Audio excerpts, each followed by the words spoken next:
اعوذ باللہ من الشیطان الرجیم بسم اللہ الرحمن الرحیم۔ تمام مومنین مومنات مسلمین مسلمات تمام انسانوں کو سلام عرض ہے۔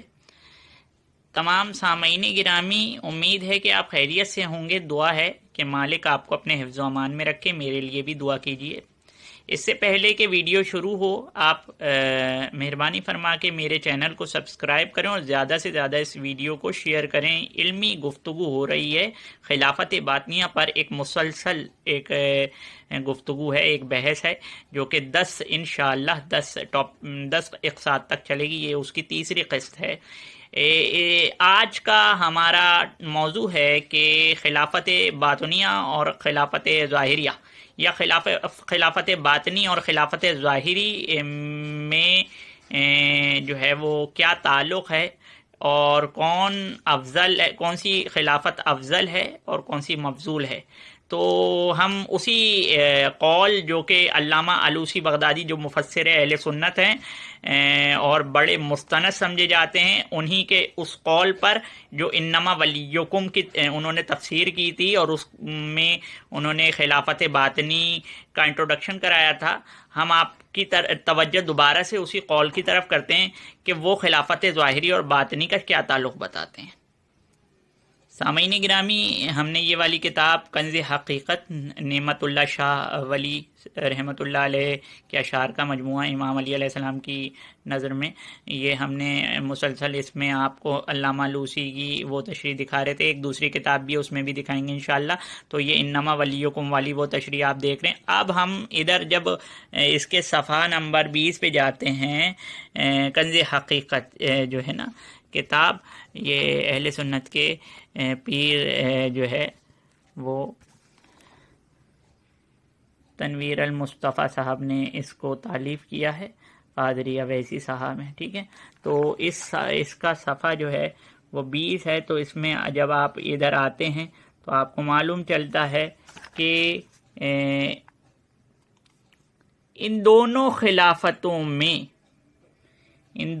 خلافتوں میں فرق ایسا ہے جیسے مغز اور چھلکے کا ہے، چھلکے میں ہے۔ خلافت ظاہری کے ذریعے اسلام کے ظاہر کی حفاظت ہوتی ہے، یعنی باہر کی، اور خلافت باطنی کے ذریعے اسلام کے باطن کی حفاظت ہوتی ہے، یعنی اندر کی۔ یعنی گویا کہ خلافت ظاہری جو ہے وہ چھلکا ہے اور خلافت باطنی جو ہے وہ مغز ہے، یا یہ کہہ لیں کہ خلافت ظاہری جو ہے وہ کھال ہے، اور اندر کا پورا نظام جو ہے، ایکچول نظام جو ہے وہ جس کو مغز کہتے ہیں، بیج کے اندر جو پورا گٹھلی کے اندر کی چیز ہوتی ہے اس کو مغز کہتے ہیں۔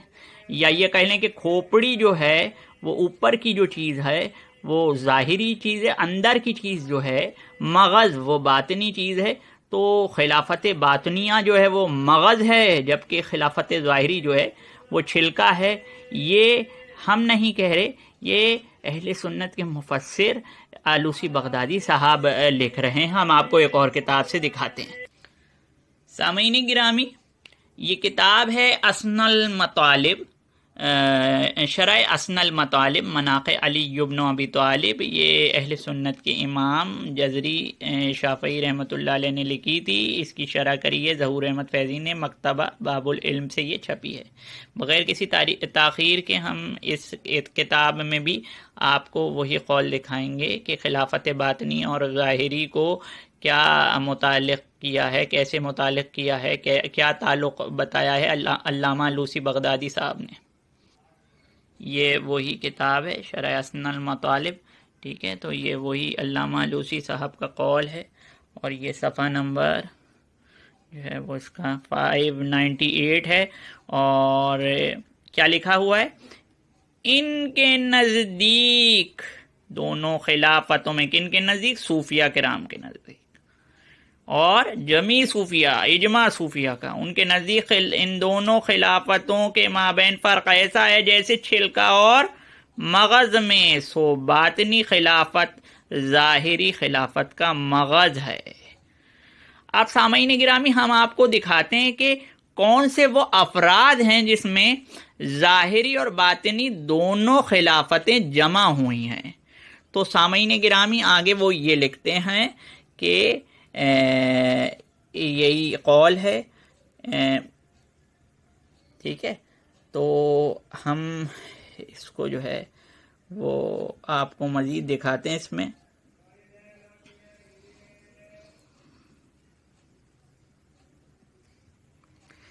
یہ لکھا ہے کہ دوسری لائن میں اگر آپ دیکھیں تو یہ، اور کبھی یہ باطنی خلافت اور باطنی خلافت ظاہری خلافت کے ساتھ جمع ہو جاتی ہے. یہ بھی الوسی بغدادی صاحب ہی لکھ رہے ہیں. ٹھیک ہے، جیسا کہ سیدنا علی علیہ السلام کی ذات میں ان کی حکومت کے ایام میں جمع ہو گئی، اور جیسا کہ سیدنا امام مہدی علیہ السلام کے ظہور کے ایام میں ان میں جمع ہو جائے گی. یعنی کہ خلافت ظاہری کے اول خلیفہ ہیں مولا علی علیہ السلام، جیسا ہم ثابت کر چکے ہیں خلیفہ بلا فصل، اور آخری خلیفہ ہیں امام مہدی علیہ السلام. ٹھیک ہے سامعین گرامی، یعنی کہ خلافت باطنیہ جو ہے اہل سنت میں وہ جو نظریہ ہے وہ اس بات کا اعتراف کرتا ہے کہ حضرت علی علیہ السلام پہلے خلیفہ باطن رسول ہیں، اور آخری خلیفہ باطن رسول جو ہیں، یعنی کہ آخری باطنی خلیفہ رسول جو ہیں وہ امام مہدی علیہ السلام ہیں. سامعین گرامی، یہ وہی کتاب ہے کنز حقیقت، ابھی جس میں ہم نے الوسی بغدادی صاحب کا قول دکھایا تھا. اس چیز کو بھی ہم آپ کو کلیئر کر دیں کہ کیا کہا گیا ہے.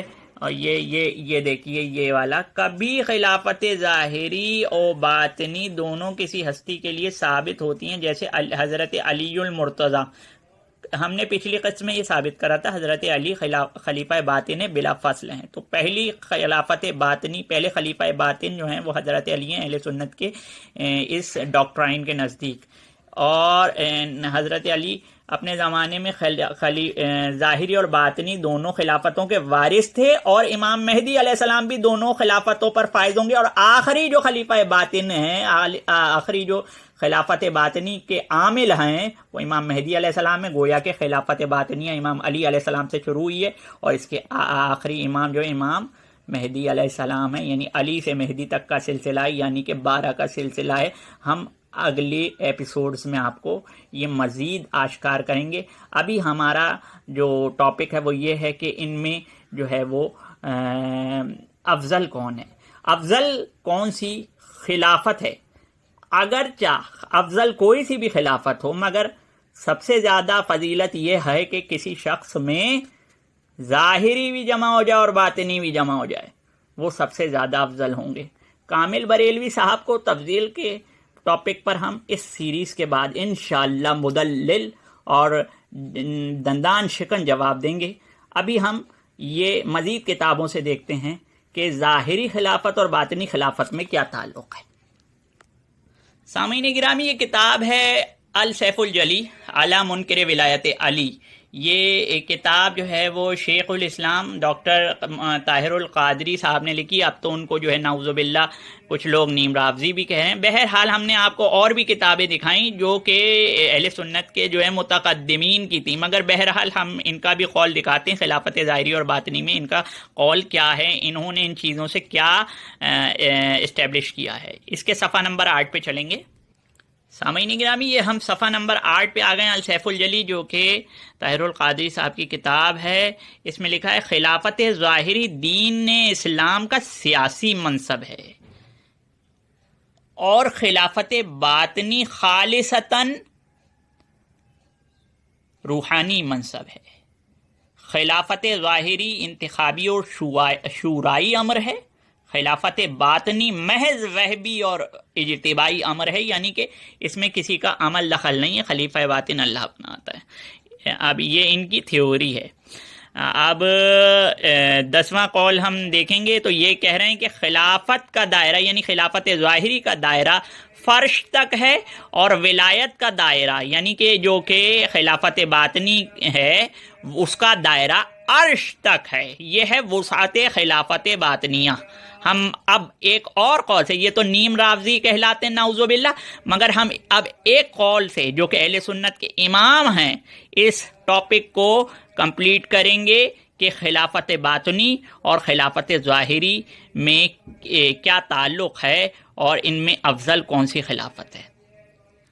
سامعین گرامی، خلافت باطنیہ کا ٹاپک چل رہا ہے، یہ کتاب ہے گلدستہ اہل بیت اور یہ لکھی ہے جناب طارق جمیل صاحب نے۔ اچھا، اس کے صفحہ نمبر، جب ہم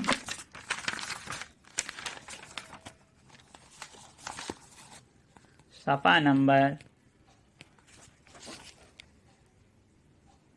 32 صفحہ نمبر 32 پہ جب ہم آئے تو اس پر انہوں نے حضرت احمد بن حنبل رحمۃ اللہ علیہ کا قول جو ہے وہ ذکر کیا ہے۔ حضرت احمد بن حنبل تو نیم رافضی نہیں تھے نا، یہ تو پکی بات ہے نا کامل بریلوی صاحب، تو حضرت احمد بن حنبل سے فیصلہ کرایا جائے، یہ بات ذہن میں رکھی جائے۔ ابھی ہم نے آپ کو بتایا ہے کہ حضرت مولا علی علیہ السلام پہلے دن سے رسول اللہ صلی اللہ علیہ وسلم کے خلافت باطنیہ یعنی کہ خلافت باطنیہ کے عامل تھے، پہلے خلیفہ تھے، یعنی پہلے خلیفہ باطن تھے۔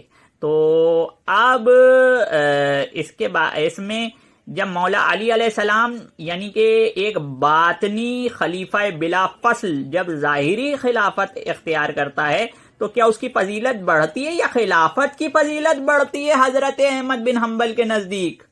تو یہ ہے کہ انہوں نے کہا کہ یقین جانو، کس نے کہا؟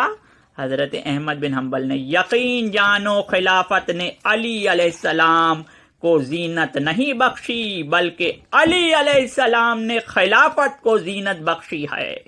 یہ ہے مرتبہ خلیفہ باطن کا کہ جب وہ خلافت ظاہری پر قدم رکھتا ہے اور اس کے منبر پر جلوہ افروز ہوتا ہے تو اس کے لیے باعث زینت ہوتا ہے، نہ کہ وہ خلافت اس کے لیے باعث زینت ہوتی ہے۔ السلام علیکم۔